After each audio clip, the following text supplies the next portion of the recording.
Assalamualaikum warahmatullahi wabarakatuh. Sahabat soleh soleha, kita tanggepin satu curhatan dari salah seorang sahabat kita. Umi, semenjak saya kena pinjol jarang sekali memberi orang tua. Umi, apa ya Allah, apakah saya berdosa, Umi? Sebetulnya kalau memberi ke orang tua itu memang bukan kewajiban, apalagi kalau orang tua itu tidak hidup sama kita. Tetapi memang kita diperintahkan dalam Al-Quran supaya berbuat baik kepada bapak ibu, yang salah satunya kita bakal dapat rezeki bagi rezeki. Tapi kalau misalnya orang tua jenengan menjadi tanggung jawab jenengan karena udah sepuh, nggak bekerja, sakit, nggak mampu kerja, pokoknya intinya makannya harus sama jenengan, minumnya sama jenengan, jenengan abaikan, ya jenengan menjadi berdosa, ya kan? Nah, bagaimana? Karena terlilit hutang, karena terlilit pinjol, lalu kemudian kita nggak bisa ngasih yang biasanya ngasih, itu bagaimana? Ya, percayalah kalau panjenengan ngasih dalam kondisi sulit, itu berkali-kali lipat. Ya, lewong sulit kok masih bisa ngasih, apalagi sama orang tua, berkali-kali lipat pahalanya. Memberi dalam keadaan lapang dapat pahala, tapi memberi dalam keadaan sulit pahalanya lebih berkali-kali lipat. Terus kemudian ya, jangan merasa aku sendiri kesusahan Umi karena pinjol. Kalau saya dulu Mbak, ini saya bagi tips saya dari mulai nggak kelilit pinjol sampai kelilit pinjol sampai pinjol saya lunas, yang namanya memberi orang tua tiada putus. Saya kan ceritakan kan di video sebelumnya kan, saya gajian tanggal 25 subuh, katakan jam 3 subuh, kadang jam 4 subuh. Pertama kali saya punya pinjol ya, saya punya pinjol terlilit 3 tahun. Pertama kali ketika saya gajian di jam 3 subuh itu, habis saya cek mutasi mobile banking saya muncul itu notifikasi dana masuk.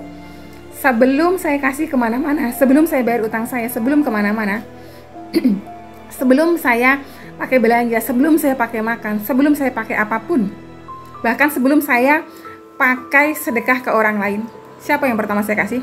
Saya subuh itu langsung transfer ke ibu dengan nominal yang saya tidak kurangi jatah bulanannya. Katakan misalnya jatah bulanan 3 juta, ya 3 juta itu saya nggak pernah kurangin. Ya, nanti lebihan daripada 3 juta itu, itulah yang akan saya gunakan untuk bayar pinjol, untuk bayar CC saya, ya, untuk makan saya hari itu. Besoknya makan saya bagaimana? Saya pasrahkan sama Allah. Seperti itu emang. Bahkan ada masanya kadang-kadang saya itu, ya sampai pernah saya pegang uang tinggal 2.000 perak. Saya sedang puasa Senin Kamis dan saya nggak tahu nanti azan maghrib itu saya makan apa. Saya prinsipnya ya udahlah, ada air di kos-kosan, air minuman, air yang itu loh, yang galon harga 6 ribuan itu, ya udah saya batalin puasa dengan itu aja, nanti pikir saya begitu. Tapi qadarullah, sorenya itu sebelum azan maghrib Allah udah kasih rezeki saya 50.000, bisa buat beli makanan.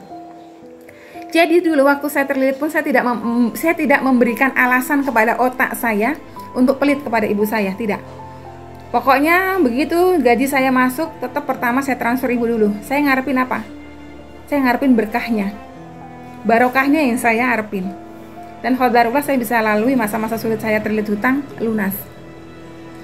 Dan ketika saya lapang, apalagi ketika saya lapang nggak punya utang, lebih jor-joran lagi ngasih ke ibu. Pada saat sulit saya ngasih ke ibu, pas pada saat lapang saya lebih lagi ngasihnya ke ibu. Begitu, prinsip saya begitu. Kalau misalnya jenengan merasa, aduh aku lihat pinjol segala macam, bla bla bla.